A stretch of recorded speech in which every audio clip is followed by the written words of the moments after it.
বন্ধন নিউজে আপনাদের স্বাগত। শুরু করছি আজকের খবরের এই অংশটি নিবেদন করছে চুঁচুড়া নবজীবন ফাউন্ডেশন। চাউমিন আনতে গিয়ে নিখোঁজ বালক, গলা কাটা মৃতদেহ উদ্ধার। পোলবার ঝাঁপায় উত্তেজিত জনতা, ভাঙচুর চালায় অভিযুক্তদের ঘরে। পোলবা থানার পুলিশ, র্যাব বাহিনী ঘটনাস্থলে। গতকাল সন্ধ্যা থেকে নিখোঁজ ছিল দেব ঘোষ নামে 12 বছরের এক স্কুল ছাত্র। পোলবার রাজহাট গ্রাম পঞ্চায়েতের দিল্লি রোডের পাশে মামার বাড়িতে মায়ের সঙ্গে থাকত এই বালক। বাড়ির বিপরীতে কলকাতামুখী দিল্লি রোড, তার পাশে গ্যাস পাইপ লাইনের কাজ করতে আসেন বিহারে কিছু শ্রমিক। সেখানেই অফিস তৈরির কাজ চলছে। শ্রমিকরা টিন দিয়ে ঘর বানিয়ে বসবাস করছিল। বালক ওই শ্রমিকদের 5-4 মাস খাটত, জল এনে দিত। গতকাল সন্ধ্যায় তাকে চাউমিন, এগরোল আনতে দেয় শ্রমিকরা। তারপর আর তার খোঁজ মেলেনি। আজ সকালে বালকের মৃতদেহ কিছুটা দূরে একটি পুকুরে পড়ে থাকতে দেখা যায়। পুলিশ জানিয়েছে মৃতের গলায় কাটা চিহ্ন আছে। বালকের মা মামনির অভিযোগ, তার ছেলেকে গলা কেটে খুন করা হয়েছে। জল তুলে দেওয়ার জন্য 200 টাকা পেত ছেলে। আমরা ভেবেছি সেই টাকাই আনতে গেছে। রাতে বাড়ি না ফেরায় খোঁজাখুঁজি করি। দোষীদের শাস্তি চাই। ঘটনায় উত্তেজনা ছড়ায় ঝাপা এলাকায়। অভিযুক্ত সন্দেহে শ্রমিকদের ঘর ভাঙচুর করা হয়। পোলবা থানার পুলিশ, র্যাব ও কেন্দ্রীয় বাহিনী নিয়ে গিয়ে পরিস্থিতি সামাল দেন। পরে ঘটনাস্থলে আসেন হুগলি গ্রামীণ পুলিশের অতিরিক্ত সুপার কল্যাণ সরকার। দেহ উদ্ধার করে চুঁচুড়া ইমামবাড়া হাসপাতালে ময়নাতদন্তে পাঠানো হয়। ঘটনায় 3 জনকে আটক করে জিজ্ঞাসাবাদ করা হচ্ছে। অতিরিক্ত পুলিশ সুপার কল্যাণ সরকার বলেন, সকাল 10টা নাগাদ পুলিশ খবর পায় বালকের মৃতদেহ ভাসতে দেখা যায়। তারপর ঘটনাস্থলে এসে মৃতদেহ উদ্ধার করে। পরিবারের সন্দেহে এবং অভিযোগের ভিত্তিতে 3 জনকে আটক করা হয়েছে। নির্দিষ্ট মামলা দায়ের হবে। মৃত্যুর কারণ জানতে পারবো। আজকে সকালে 10টা নাগাদ আমাদের পুলিশের কাছে পাবলিক মারফতে একটা খবর আছে যে একটা বাচ্চা, আনুমানিক বয়স 10-এর কাছাকাছি, তার বডি ভাসতে দেখা যাচ্ছে। যথারীতি পুলিশ এসে বডিটাকে উদ্ধার করে, তারপরে তাকে হসপিটালে পাঠানো হয়। আর পরিবারের সন্দেহ মতে আমরা 3 জনকে জিজ্ঞাসাবাদ শুরু করেছি। স্পেসিফিক কেস স্টার্ট হবে এবং আমরা সমস্ত রকম দিক খতিয়ে দেখব মৃত্যুর কারণ। আর আশা করি খুব তাড়াতাড়ি আমরা প্রকৃত দোষীকে। প্রাথমিকভাবে কি মনে হচ্ছে, প্রাথমিকভাবে যে এরকমভাবে একটা এখনও মনে হওয়ার মতো কিছু জায়গা নেই। অনেকগুলো বিষয় থাকে, আমি আগেও আপনাদের বলেছি, একটা ঘটনার অনেক দিক থাকে। আমরা ঠিক দিকটা যতক্ষণ না পাচ্ছি ততক্ষণ অব্দি কোনো বলাটা ঠিক পাবো না। স্যার, জিজ্ঞাসাবাদের জন্য কি কাউকে আটক করা হয়েছে? আমরা জিজ্ঞাসাবাদ করছি 3 জনকে। স্যার বলছি, বডিতে কোনো দাগ কিভাবে মারা হয়েছে, কিভাবে উদ্ধার হলো বডিটা? আগে ওটার মেডিকেল রিপোর্ট আসুক, তারপরে পরিবার ক্ষতের চিহ্ন গলায় আছে, এটা মানে প্রাথমিকভাবে খালি চোখেই দেখা যাচ্ছে। স্যার বলছি, পরিবারের পক্ষ থেকে কোনো এখনো পর্যন্ত অভিযোগ দায়ের করেছে? পরিবার অভিযোগ দিচ্ছে। স্পেসিফিক কি কারণ নামে না? আমরা অভিযোগটা পাই, তাহলে সেটা বলতে পারবো। এই ছেলেটা কাদের সঙ্গে মেলামেশা করতো, কি একটুখানি যদি বলেন কাদেরকে? এখন যেটা আছে দেখুন, এই একটা গ্যাসের পাইপলাইন হচ্ছে, ওর যে গোডাউন আছে ওখানে যারা আছেন তাদের সাথে মানে ওকে আগেও দেখা গেছে। তো আমরা দেখছি, সমস্ত দিকে আমরা খতিয়ে দেখছি। কাছেই থাকতো, আচ্ছা, সব সময় কাছে থাকতো। মানে কারোর সঙ্গে শত্রুতা ছিল আপনাদের?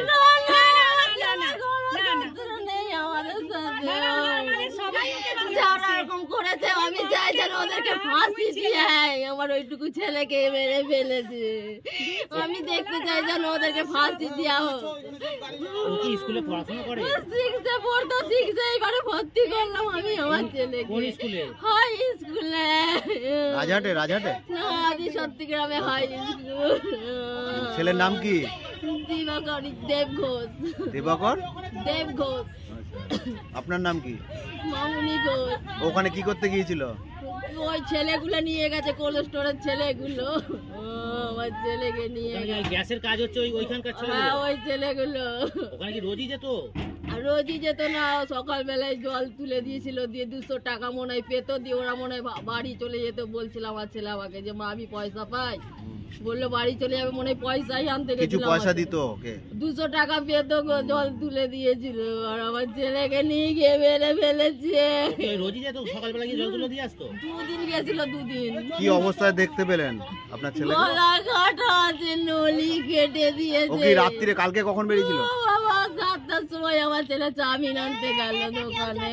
তারপর দিয়ে আর বাড়ি ফিরিনি। আপনারা খোঁজেননি? খুঁজেছি আমি জানি আমার মামার সাথে তো প্রতিদিন, আমার দাদার সাথে যাই প্রতিদিন।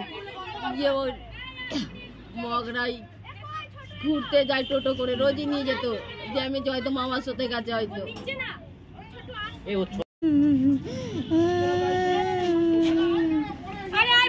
না না ছবিটা দেখো। চলো চলো চলো মা যাচ্ছে, চুপ চুপ।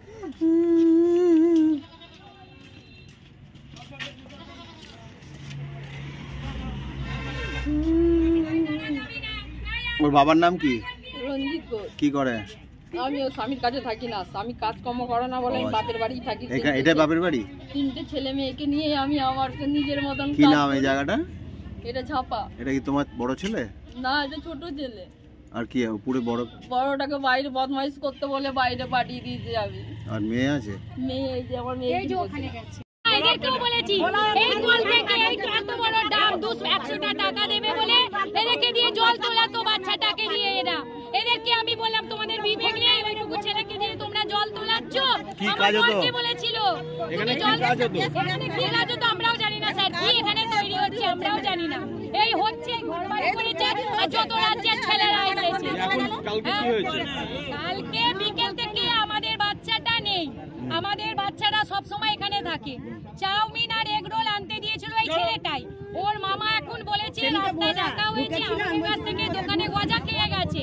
ওর মামা বললো শোন বলা তুই যা করছিস কর, আমরা যদি খারাপ কিছু দেখি তোকে কিন্তু খুব পেটাবো, ওকে এই কথাও বলেছে।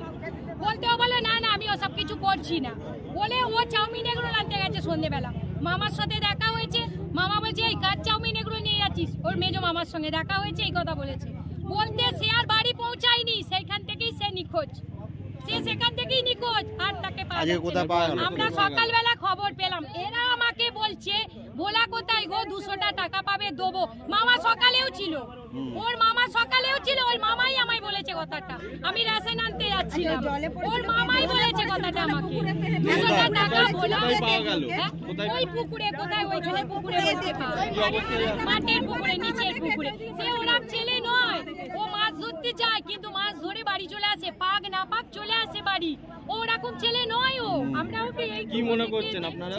ওকে মার্ডার করা হয়েছে। এর আমরা প্রতিবাদ চাই, এর আমরা ফয়সালা চাই, আর কিচ্ছু আমাদের দরকার নেই। ওদেরকে 2 জনকে মেয়েরা পুরো ওদের এটাকে পুরো করে এই কারখানা বন্ধ করতে হবে। কি নাম বললাম? আপনার নাম কি? আমার নাম টুম্পা বাসন, আমি মামি, আমি বড় মামি। হয়েছিল কি হয়েছিল? ও কিছু হয়নি বাবু, শোনেন না, এরা তো কাজে এসছে, এদের কাছে থাকতো সবসময় জলমল তুলে দিত। আর রাত্রিবেলা করে এই ঘটনা খোঁজাখুঁজি করছি, এরা কখন গিয়ে গলা এখন না গলা এই চাকিটা কেটে দিয়ে জলে ফেলে দিয়ে। কে ফেলেছে? মানে কাদের সন্দেহ হচ্ছে? কাদের? আমাদের এদেরই সন্দেহ, এখানে কোনো লোক আমার নেই।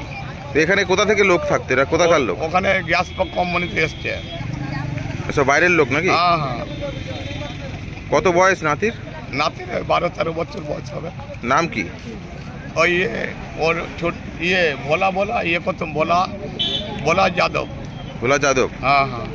কখন থেকে খুঁজে পাচ্ছিলেন না কালকে ওকে? কালকে বাবু শুনুন, আমি 7টাতে সন্ধ্যাবেলাতে খুঁজছি, ওর মা বলছে রাত্রেটা ভোলা এলো না কি গো বাবু। তাই বলছি কোথায় বন্ধু বান্ধব বাড়ি হয়তো। আমি সারা রাত ঘুমোতে পাইনি বাবু ওর জন্য, জানেন। ওকে খুঁজছি ভোরবেলা 6টা বাজলেই আমাকে 6টার আগে বলে দাদু 5 টাকা দে না, জানেন। আমার সন্দেহ হলো যে সারা ছেলেটা মানে ডেলি আসছে, আজকে এলো না, কোথায় গেল, জানেন। ওদের বন্ধু বান্ধবকে জিজ্ঞেস করছে কিরে, বলছে দাদু 5টার সময় এসেছিল বল খেলতে, 5টা থেকে আর আসিনি। কালকে বিকেল 5টা? হ্যাঁ হ্যাঁ। এখানে কি করে দেখলেন? এখানে শুনুন না, এখানে এসে এদের জলমল তুলে দিত। এদের জল এখনো এদের কাছে 200 টাকা পাবে, বুঝতে পারলেন। এদের কাজকর্ম করে দিত। ওর যে ওখানে পিছনে পুকুরে পড়ে আছে কিভাবে দেখতে পেলেন? ওই আমি দেখতে পাইনি বাবু, লোকেরা গিয়ে দেখতে পেলে গলা সাকিটা কেটে দিয়েছে। এলাকার লোক? হ্যাঁ হ্যাঁ, আমাদের এরাই কেটেছে, এদের ছাড়া কেউ কাটেনি। কি নাম আপনার? আমার নাম দিনেশ পাসওয়ান। মাদকাসক্ত যুবকদের জীবনের মূল স্রোতে ফিরিয়ে আনছে চুঁচুড়া নবজীবন ফাউন্ডেশন। আজ থেকে 7 বছর আগে পথ চলা শুরু হয়েছিল এই সংস্থার। হুগলি জেলা থেকে শুরু হয়েছিল নবজীবন ফাউন্ডেশনের কাজ। আজ গোটা উত্তর পূর্ব ভারতে ছড়িয়ে পড়েছে তার ব্যাপ্তি। জেলা ও রাজ্যের হাজার হাজার মাদকাসক্ত যুবকদের মানসিক ও শারীরিক চিকিৎসার মধ্যে দিয়ে সুস্থ জীবনের পথে ফিরিয়ে আনছে নবজীবন ফাউন্ডেশন। কী করে এই সংস্থাকে তিল তিল করে গড়ে তুলছেন বন্ধন নিউজ এর ক্যামেরার সামনে সে কথা বললেন সংস্থার কর্ণধার চন্দন দাস। দেখি ওটার মধ্যে কি আছে বা পাড়ার বড় দাদারা করছে, আমিও একটুখানি করি, ফিলিংসটা কি সেটা দেখতে যাই।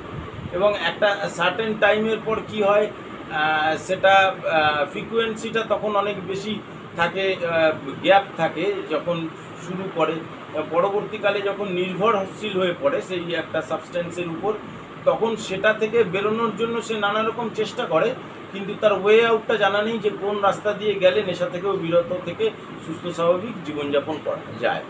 তো আমি ভাবলাম যে শুধুমাত্র আমি সুস্থ স্বাভাবিক জীবনযাপন করলাম, আমার জীবনের সার্বিক উন্নতি হলো, বা আমার যেসব এম বা আমি জীবনে যে জিনিসগুলো করতে পারিনি সেগুলো আমি ফুলফিল করলাম, তাহলে তো শুধু আমার কথাই ভাবা হলো। তাহলে আমি এরকম কিছু কাজ করি যাতে আমার মতো আরও 5 জন আমার দ্বারা উপকৃত হয়, এবং একটা সার্টেন টাইমের পর যখন মানুষ চায় যে ফিরতে, অথচ তার কাছে রাস্তা থাকে না, তখন এই একটা WHO ওয়ার্ল্ড হেলথ অর্গানাইজেশন একটা প্রসিডিওর বার করেছে। সামগ্রী আর ঠান্ডা গরম পানীয়র জন্য বিশ্বমানের flask, micro oven, mixer grinder, induction সহ আধুনিক রান্নাঘরের সামগ্রী উৎপাদন সারা বিশ্বে আলোড়ন সৃষ্টি করেছে বোরোসিল। পাশাপাশি বিশ্বমানের সোলার গ্লাস, যা সোলার সিস্টেমের অন্যতম সামগ্রী তৈরি করে, সারা বিশ্বে নজির গড়েছে বোরোসিল। দেশের বাজারে পাশাপাশি বিশ্ববাজারেও সব প্রতিযোগী কোম্পানিকে পিছনে ফেলে এগিয়ে চলেছে ভারতের বোরোসিল। রাজস্থানের বোরোসিল কারখানায় 1200 মহিলার কর্মসংস্থান হয়েছে। প্রতিদিন রাজস্থানের প্রত্যন্ত গ্রাম থেকে ওই মহিলাদের গাড়ি করে কারখানায় নিয়ে আসে কারখানা কর্তৃপক্ষ। তারা বোরোসিলের বিশ্বমানের প্লেটের ডিজাইনে কাজ করে। দিনের শেষে তাদের গাড়ি করে বাড়ি ফিরিয়ে দেয় কারখানা কর্তৃপক্ষ।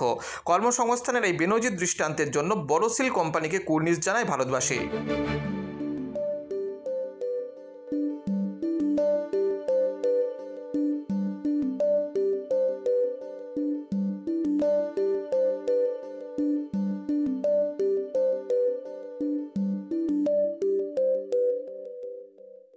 At Borosil, our products touch our customers' lives in many ways. Our philosophy is simple: understand the evolving needs of our customers and deliver solutions to meet them.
We look beyond business.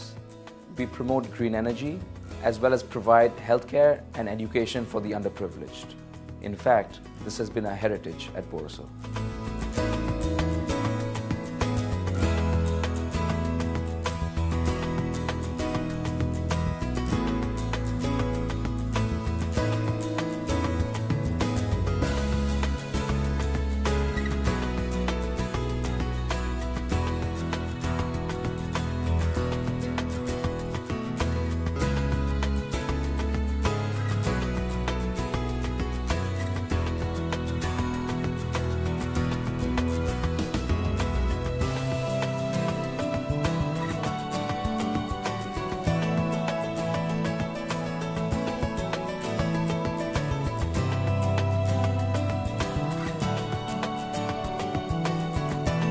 Our products are developed with innovation and thought. It is technology emboldened by the human spirit.